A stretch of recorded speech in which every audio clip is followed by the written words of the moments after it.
ଜିତିବାଟା ସେତେବେଳେ ଜରୁରୀ ହୋଇଯାଏ ଯେତେବେଳେ କେହି ନିଜ ଲୋକ ହରେଇବାକୁ ନିରନ୍ତର ଚେଷ୍ଟା କରିଥାଏ। ମୁହଁ ଦେଖି କାହାର ପରିଚୟ କହିହେବ, କିନ୍ତୁ କାହାର ଉଦ୍ଦେଶ୍ୟ ନୁହେଁ। ଦୁନିଆରେ ସମାନ ରାଶି ଥିବା ମଣିଷଙ୍କର ଅଭାବ ନାହିଁ, କିନ୍ତୁ ସମାନ ଘଟଣା ସମାନ ରାଶି ଥିବା ଲୋକଙ୍କ ସହ ହୋଇନଥାଏ। ସେଥିପାଇଁ କର୍ମକୁ ଧ୍ୟାନ ଦିଅନ୍ତୁ, ରାଶିଫଳକୁ ନୁହେଁ। ଶୁଭଚିନ୍ତକ ସିଏ ନୁହେଁ ଯିଏ ସବୁବେଳେ ସାକ୍ଷାତ କରୁଥିବ କି ସବୁଦିନ ତୁମର ଭଲ ମନ୍ଦ ପଚାରୁଥିବ। ଶୁଭଚିନ୍ତକ ତ ସେଇ ହୋଇଥାଏ ଯିଏ ସବୁବେଳେ ତୁମର ମଙ୍ଗଳ କାମନା କରୁଥିବ।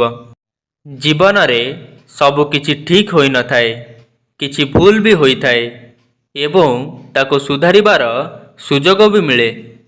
ଏବେ ତୁମ ଉପରେ ନିର୍ଭର କରିଥାଏ ତୁମେ ଭୁଲ କରି ସୁଯୋଗକୁ ହରେଇ ଦେବ ନା ଭୁଲକୁ ସଂଶୋଧନ କରି ଜୀବନରେ ଆଗକୁ ବଢ଼ିବ। ସତ ଶୁଣିବା ସମସ୍ତଙ୍କର ପସନ୍ଦ ହୋଇଥାଏ, କିନ୍ତୁ କେହି ସତ କହିବାକୁ ପସନ୍ଦ କରନ୍ତି ନାହିଁ। ଅତୀତ ଝଡ଼ି ଯାଇଥିବା ଫୁଲ ପରି, ଯାହା ପୁଣି ଥରେ ଗଛକୁ ଫେରି ପାରିବ ନାହିଁ।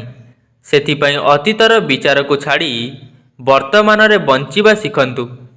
ସେହି ଝିଅର ପ୍ରେମ କେବେ ମିଛ ହୋଇନଥାଏ ଯିଏ ଏହି କଥା ପୁଅଟିକୁ କହିଥାଏ, ତୁମ ପାଖରେ ଟଙ୍କା ଥାଉ କି ନଥାଉ, ମୁଁ ସବୁ ପରିସ୍ଥିତିରେ ତୁମ ସହିତ ରହିବି।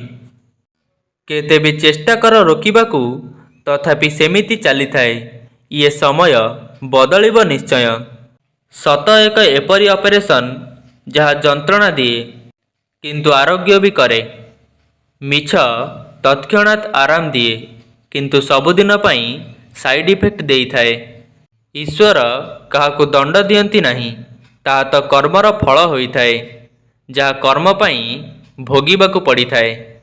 ସବୁ କଥାକୁ ଯଦି ହୃଦୟରେ ନେବ, ତେବେ ଜୀବନରୁ ଦୁଃଖ କେବେ ସରିବ ନାହିଁ। ଯିଏ ଯେମିତି ତା ସହ ବି ସେମିତି ହେବା ଶିଖ। ଅତୀତକୁ ଭାବି କେବେ ମନ ଦୁଃଖ କର ନାହିଁ। ବର୍ତ୍ତମାନକୁ ନେଇ କେବେ ଗର୍ବ କର ନାହିଁ। ଭବିଷ୍ୟତକୁ ନେଇ ଚିନ୍ତା କର ନାହିଁ। କେବଳ କର୍ମ କରିଚାଲନ୍ତୁ, କାହିଁକି ନା ଈଶ୍ୱର ଯାହା କରନ୍ତି ପ୍ରାଣୀର ମଙ୍ଗଳ ପାଇଁ। କିଛି ଲୋକ ନୀରବ ରହି ବହୁତ କିଛି କହିଯାଆନ୍ତି। କିଛି ଲୋକ ବହୁତ କିଛି କୁହନ୍ତି ତଥାପି କହିବା କଥା କହିପାରନ୍ତି ନାହିଁ।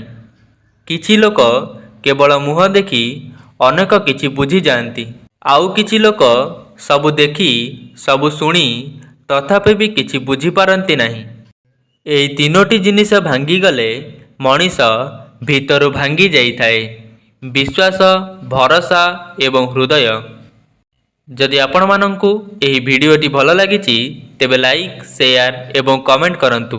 ଏହିଭଳି ମୋଟିଭେସନାଲ ଭିଡ଼ିଓ ଦେଖିବା ପାଇଁ ଆମ ଚ୍ୟାନେଲକୁ ସବସ୍କ୍ରାଇବ୍ କରନ୍ତୁ। ଧନ୍ୟବାଦ।